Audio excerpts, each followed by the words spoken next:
Hello guys, welcome back to PC वाला YouTube channel. एंड आज की वीडियो में हम रिव्यू करेंगे ये सीपीयू जो कि है AMD का Ryzen 9 7950X 16 कोर 32 थ्रेड का मॉन्स्टर। ये सीपीयू एंड Ryzen 5 तो वहाँ पे पड़ा हुआ है। तो Ryzen 5 का मैं ऑलरेडी रिव्यू डाल चुका हूँ फॉर बजट गेमर्स। जिन लोगों ने नहीं देखा वो ऊपर आई बटन में जो है वो क्लिक करके वीडियो को देख सकते हो, या फिर मैं डिस्क्रिप्शन में भी लिंक दे दूंगा, जाके देखना। बजट गेमर्स के लिए क्या वो सीपीयू वर्थ इट है नहीं है, जो भी उसका वीडियो का पूरा लुब्द-लुबाब है वो पूरा तुम उस वीडियो में देख सकते हो। आज हम बात करेंगे top and high and gamers की, या फिर मैं बोलूँगा कंटेंट क्रिएटर्स की, कि उनके लिए क्या ये सीपीयू वर्थ इट है या नहीं है। अगर तुम एक बजट गेमर हो तो भी इस वीडियो को देख लो, तुम्हें कुछ हो सकता है कूल जानने को मिल जाए। नाउ ये सीपीयू जो है वो अभी तक का AMD का टॉप एंड सीपीयू है, और अगेन इसको आज हम बेंचमार्क करेंगे अगेंस्ट इंटेल का 12900K जो कि करंट जनरेशन का टॉप एंड सीपीयू है फ्रॉम इंटेल, एंड AMD का ही प्रीवियस जनरेशन का 5950X जिसको कि मैं अपने पर्सनल सिस्टम में भी यूज़ करता हूँ। अभी नहीं कर रहा, अभी 3950X यूज़ कर रहा हूँ, बिकॉज 5950X यहाँ टेस्ट सिस्टम में पड़ा हुआ है। तो टेस्ट सिस्टम की बात करते हैं। टेस्ट सिस्टम जो है वो हमारे पास है ASUS का X670E क्रॉसएयर मदरबोर्ड एक्सट्रीम, है ना।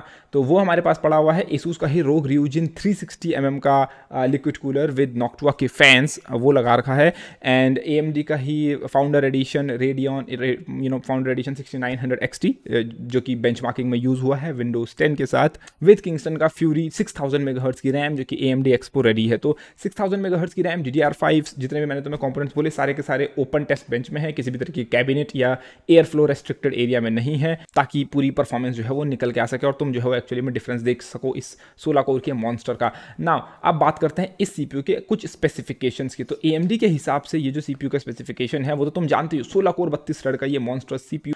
इसकी जो TDP है वो अकॉर्डिंग टू AMD 170 वॉट्स है, तो बहुत ज़्यादा AMD ने बढ़ा दी है कंपेयर टू प्रीवियस जनरेशंस। और इसके साथ साथ अगर तुम देखो क्लॉक स्पीड्स भी AMD ने बहुत ज़्यादा बढ़ाई है। इसकी 5.7 GHz तक तुम सिंगल कोर बूस्ट जो है वो एक्सपेक्ट कर सकते हो। तो ये एक बहुत ही ज़्यादा, मैं बोलूँगा, पुरानी जनरेशन के मुकाबले बूस्ट है। और अगर तुम ओवरक्लॉकिंग में इंटरेस्टेड हो तो AMD ने ओवरक्लॉकिंग में भी कई सारी चीज़ें जो है वो इसके अंदर इंप्रूव करी है in their software as well. तो अगर तुम सॉफ्टवेयर से ओवरक्लॉकिंग करना चाहते हो, काफ़ी कुछ AMD ने इंप्रूव करा है। एक ट्वीकिंग एक्सपीरियंस में देखने को मिलेगा, अच्छा एक्सपीरियंस में देखने को मिलेगा। सो ये एक प्लस पॉइंट है कि AMD थोड़ा बहुत ओवरक्लॉकिंग की तरफ ध्यान दे रहा है, ऑल्दो उन्हें नहीं देना चाहिए, एज अ ब्रांड नहीं देना चाहिए। मैं बोलूँगा ध्यान दो और ध्यान दो, ठीक है। इसको गलत वे में मत लेना कि नहीं देना चाहिए, देना चाहिए। बट जनरली कंपनीज क्या करती है ना कि वो आजकल फैक्ट्री से ही तुम्हें इतनी परफॉर्मेंस देना चाहती हैं कि तुम ओवरक्लॉकिंग का एक हेडरूम ही ना बचे। तो काइंड ऑफ हम एक्सट्रीम लोगों के लिए वो एक हमेशा एक सरदर्दी रहती है, बट एटलीस्ट AMD तुम्हें सारे ऑप्शंस अवेलेबल करा रहा है, तो एक वो अच्छी चीज़ है। बाकी अगेन उस सीपीयू के साथ तुम्हें कूलर देखने को नहीं मिला, तो इस सीपीयू के साथ भले इसका डब्बा थोड़ा बड़ा है, बट इसके अंदर भी तुम्हें कूलर देखने को नहीं मिलेगा। और तुम कूलर इसमें स्टॉक कूलर लगाओगे भी नहीं। ऑफकोर्स इतना हाई एंड है तो तुम इसके अंदर 360mm का लिक्विड कूलर या 420mm का लिक्विड कूलर होपफुली, या फिर कस्टम लूप जो है वो इसी टाइप का कुछ करोगे इसके साथ, तो वो चीज़ है। अब देखो ये तो हो गए बेसिक स्पेसिफिकेशंस की बात, जिसके बारे में तुम लोग जानते भी हो, तुम लोग अच्छे से कर चुके हो। और हाँ, अगेन क्योंकि हाई एंड सीपीयू है, इसके अंदर तुम्हें अच्छी सिलिकॉन देखने को मिलेगी, ये बहुत ऑब्वियस चीज़ है। तो सिंगल कोर ओवरक्लॉकिंग में ये बहुत ज़्यादा अच्छा परफॉर्म करता है, लो वोल्टेज पे ही काफ़ी अच्छी फ्रीक्वेंसीज तुम्हें दे देगा कंपेयर टू Ryzen 5 जो कि मैंने टेस्ट किया। But unfortunately because number of course इतने ज़्यादा है ना, वो हीट डेंसिटी इतनी ज़्यादा बढ़ जाती है इसके अंदर कि तुम्हें वो फिर वो हेडरूम नहीं मिल पाता, या तो तुम कूलिंग रेस्ट्रिक्शन तुम्हारी हट जाए तो तुम्हें ये एक बहुत अच्छा LN2 कंटेंडर हो सकता है। बिकॉज ऑब्वियसली चीज़ है, चिपलेट बिनिंग AMD, तुम्हें फ्रीक्वेंसी से ही पता चल रहा होगा, 5.3 GHz का 5 Ryzen 5 और ये 5.7 GHz तक बूस्ट होने वाला, कुछ तो डिफरेंस होगा सिलिकन में। तो वो डिफरेंस ऑब्वियस है, तुम नोटिस भी करोगे अगर तुम्हारे पास दोनों CPU रखे हुए हैं तो। बट ये थोड़ी एक्सट्रीम टॉक्स हो गई। बात करते हैं नॉर्मल टॉक्स की, synthetic benchmarks and gaming benchmarks. तो सिंथेटिक बेंचमार्क में शुरुआत करते हैं Cinebench R20 से। तो Cinebench R20 में तुम अपने स्क्रीन पे देख सकते हो, यहाँ पे सबसे ज़्यादा हाईएस्ट स्कोर जो है वो ये करता है 784 पॉइंट सिंगल कोर में। और अगर तुम इसको कंपेयर करोगे 1200K से तो ज़्यादा आगे भी नहीं है, इतना ज़्यादा डिफरेंस नहीं है, but difference is there. But अगर तुम मल्टी कोर में देखोगे तो तुम देख सकते हो वो ग्राफ कितना आगे बढ़ा हुआ है, बीच वाला 14,670 पॉइंट्स के साथ। तो मल्टी कोर मॉन्स्टर जिसे बोलते हैं ना, इवन प्रीवियस जनरेशन से कंपेयर करोगे तो ये एक मल्टी कोर मॉन्स्टर है, like multi core monster. Like अगर तुम कुछ भी मल्टी कोर इसमें काम करने का सोच रहे हो तो देन ये तुम्हारी एक चॉइस होनी चाहिए। लाइक कंसीडर तो तुम एटलीस्ट इसे करना चाहिए। बाद में ओवरऑल तुम्हारा बजट एक्सीड करता है वो एक अलग चीज़ है, बट ये एक स्ट्रॉन्ग कंटेंडर होना चाहिए तुम्हारे लिस्ट के अंदर अगर तुम एक हाई एंड PC बिल्ड कर रहे हो फॉर कोर हैवी एप्लीकेशंस। बढ़ते हैं 3D Mark की तरफ। तो 3D Mark फायर स्ट्राइक में तुम अगर ओवरऑल देखोगे तो यहाँ पे देखो इतना कुछ बड़ा तुम्हें डिफरेंस देखने को नहीं मिल रहा, बट स्टिल जो तुम्हारा 7950X है वो काफ़ी एक अच्छे मार्जिन से विन कर रहा है, जो कि एक अच्छी चीज़ है। बढ़ते हैं आगे, तो अब तुम टाइम स्पाई एक्सट्रीम की तरफ देखोगे अगर, तो इसके अंदर भी सेम सिनेरियो है जितना तुम्हें फायर स्ट्राइक के अंदर देखने को मिला था। अगेन विन कर रहा है 7950X, जो कि एक अच्छी चीज़ है। बढ़ते हैं अगले टेस्ट की तरफ, जो कि है Corona benchmarks. I don't know YouTube demonetize ना कर दे मेरी वीडियो कोरोना सुन के, बट ना इस बेंचमार्क के अंदर तुम्हें देखने को मिलेगा टाइम सेकंड्स के अंदर, तो यानी कि जितना कम टाइम सीपीयू ले रहा है उतना अच्छा है। तो सबसे कम टाइम यहाँ पे ले रहा है 7950X, उसका ग्राफ तुम देख सकते हो काफ़ी छोटा है, मात्र 35 सेकंड। तो ये जो है वो विन करता है तुम्हारे 12900K के अगेंस्ट और तुम्हारे प्रीवियस जनरेशन के 5950X के अगेंस्ट। और इस ग्राफ से तुम्हें ये भी पता चलता है कि तुम्हारा जो 5950X है वो इवन 12900K से भी फास्ट है इन सिनेरियोज में, क्योंकि तुम देख सकते हो उसने उससे भी कम टाइम जो है वो लिया है। तो सबसे फास्ट हो गया हमारा 7950X। अगर तुम चलते हो यहाँ पे ब्लेंडर में भी जो है वो जितना सीपीयू कम टाइम लेगा उतना वो फास्ट होगा। तो यहाँ पे तुम देख सकते हो सबसे कम टाइम जो है वो 7950X ने ही लिया है।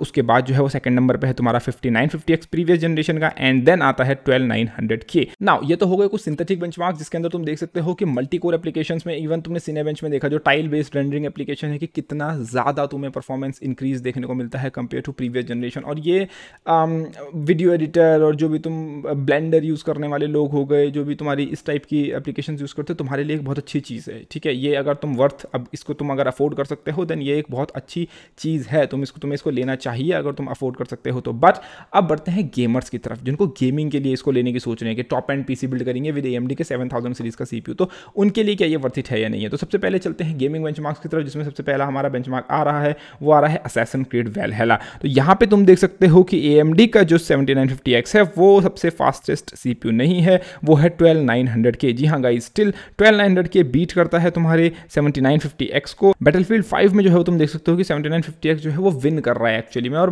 डिफरेंस भी जो है वो काफ़ी अच्छा खासा है। ऑल्दो 200+ FPS है, तो 200+ FPS के अंदर आई डोंट नो कि तुम परसीव कर भी पाओगे वो difference, but at least on paper difference तुम्हें देखने को मिल जाएगा। बढ़ते हैं नेक्स्ट गेम की तरफ, जो कि है call of duty modern warfare. यहाँ पे भी तुम देख सकते हो कि इंटेल जो है और इवन AMD का ही खुद का पुरानी जनरेशन का सीपीयू जो है वो विन कर रहा है कंपेयर टू 7950X। नाउ इसके पीछे क्या रीजन हो सकता है, क्यों हो सकता है, वो भी जो है वो डिस्कस करेंगे। अभी मेरे पास एक छोटी सी थ्योरी है, तो वो जो है वो यहाँ पे अप्लाई हो सकती है, बट यहाँ पे जो है वो 12900 के विनर है। अगेन बढ़ते हैं नेक्स्ट गेम की तरफ, जो है शैडो ऑफ द टूम रेडर। यहाँ पे तुम देख सकते हो कि सबसे पहला विनर जो है वो है 7950X, although margin is not that big, but second number पे आता है तुम्हारा 1200K एंड फिर तुम्हारा आता है 5950X। बढ़ते हैं अगले गेम की तरफ, वॉच डॉग लीजन।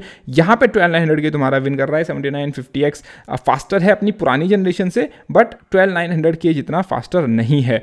अगले गेम की तरफ अगर जाएं तो आता है साइबर पंक, और साइबर पंक में तुम देख सकते हो कि ऑल्दो 7950X फास्टर है, बट इतना कम मार्जिन है, लाइक मुश्किल से 2 FPS का वो डिफरेंस है, जिसको तुम मार्जिन ऑफ एरर भी बोल सकते हो। तो दोनों सीपीयू टाई मैं बोलूँगा यहाँ पे है kind of 1200K and 7950X। Next जो गेम है वो है GTA 5, बहुत लोगों का फेवरेट। इसके अंदर भी तुम्हारा 1200K विन करता है, बट अगेन 5 FPS से विन कर रहा है। तुम्हें इसे मार्जिन ऑफ एरर कहना है, वहाँ पे तुम ये 5 FPS नोटिस कर भी पाओगे नहीं कर पाओगे। तो yes 1200K is faster, but like छोटे से 4-5 FPS के मार्जिन से। बढ़ते हैं अगले गेम की तरफ, जो कि आ रहा है टोटल वॉर 3 किंगडम्स, और इसके अंदर AMD अगेन विन कर रहा है, लेकिन परफॉर्मेंस डिफरेंस जो है वो काफ़ी कम है। अगेन इसमें भी काफ़ी बड़ा हमारा FPS नंबर है, तुम पता नहीं डिफरेंस परसीव कर पाओगे नहीं कर पाओगे, but at least on paper difference है। सो अगर तुम उसको समराइज करना चाहो क्या हमने देखा, तो देखो गेमिंग में तो भैया देखो ऐसा है कि कुछ एप्लीकेशंस में AMD विन कर रहा है, कुछ एप्लीकेशन में स्टिल 12th जेन का जो इंटेल है वो विन कर रहा है। और उसके पीछे जो मैं थ्योरी तुम्हें रीजनिंग बता रहा हूँ वो ये है कि even on that Ryzen 5 CPU and on this CPU as well, मैंने नोटिस किया कि इनकी जो रैम की लेटेंसी है इन ADA64 टेस्ट, वो जो है वो ज़्यादा है। ठीक है, कंपेयर टू इवन अब AMD का ही पुरानी जनरेशन का CPU, लाइक AMD का ही जो 5000 सीरीज का CPU है ना, उनके मुकाबले भी इनकी जो है वो लेटेंसी थोड़ी सी ज़्यादा है। अब उसके पीछे 2 रीजन्स हैं। पहला रीज़न DDR5 अभी इतनी मैच्योर नहीं हुई है, ऑल्दो मैं 6000 मेगाहर्ट्ज़ की यहाँ पे यूज़ कर रहा हूँ रैम, बट उसकी टाइमिंग एकदम ट्विक्ड नहीं है। और अगेन बाद में थोड़े बहुत ट्वीक्स आएंगे, बहुत सारी चीज़ें आएंगी, जिसकी वजह से जो है वो तुम्हारा ये जो लेटेंसी वाला इशू है ये थोड़ा फिक्स होगा। और अगेन अगर हम तुम्हारे 5000 सीरीज़ में जाएँ तो उसके अंदर हम लेटेस्ट रापचिक एकदम हाई फ्रिक्वेंसी वाली और साथ के साथ जो है लो टाइमिंग वाली DDR4 यूज़ कर रहे हैं, तो स्टिल उसकी जो लेटेंसी है वो काफ़ी अच्छी मेंटेन्ड है।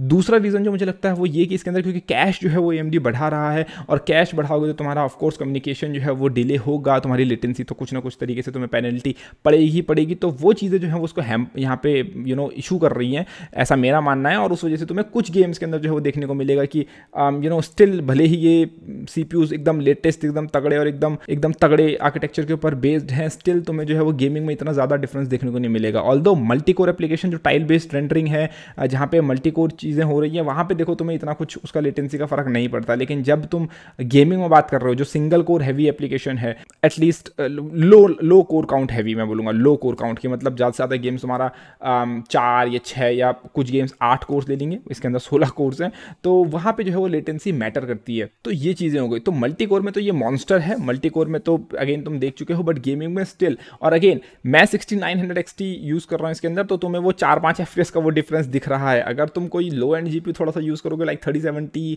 3060 या 3060 Ti या कुछ इस टाइप का 3070 Ti, तो तुम्हें वो भी डिफरेंस नहीं दिखने वाला इसके अंदर। ये हो गया। अब बात करते हैं ओवरक्लॉकिंग, टेम्परेचर एंड बाकी चीज़ों की। तो ओवरक्लॉकिंग मैं बोल चुका हूँ, AMD काफ़ी इंप्रूव कर चुका है। तो इसके अंदर ओवरक्लॉकिंग में कुछ ट्वीक्स देखने को मिलेंगे, कुछ अपडेट्स देखने को मिलेंगे, राइजन मास्टर के अंदर भी तुम्हें देखने को मिलेंगे। तो ओवरक्लॉकिंग के लिए अगर तुम ले रहे हो या अगर तुम्हें ओवरक्लॉकिंग एक्सप्लोर करनी है, तो काफ़ी एक अच्छा ऑप्शन बन जाता है ये। DDR5 भी एक नया प्लेटफॉर्म है ओवरक्लॉकिंग के लिए, तो वो भी तुम्हें इसके साथ देखने को मिलता है। मदरबोर्ड्स बड़े तगड़े देखने को मिलते हैं, एक्सपेंसिव भी हैं। ऑल्दो AMD ने एक इको मोड जो है वो इंट्रोड्यूस करा है, ठीक है, AMD ने इको मोड इंट्रोड्यूस करा है, जिसके अंदर तुम्हारा ये 170 वाट कंज्यूम नहीं करेगा, ये आई थिंक 105 वाट जो है विद इन कंज्यूम करेगा। और स्टिल उस 105 वाट पर भी ये पुरानी जनरेशन के 5950X से कई जगहों में फास्टर होगा।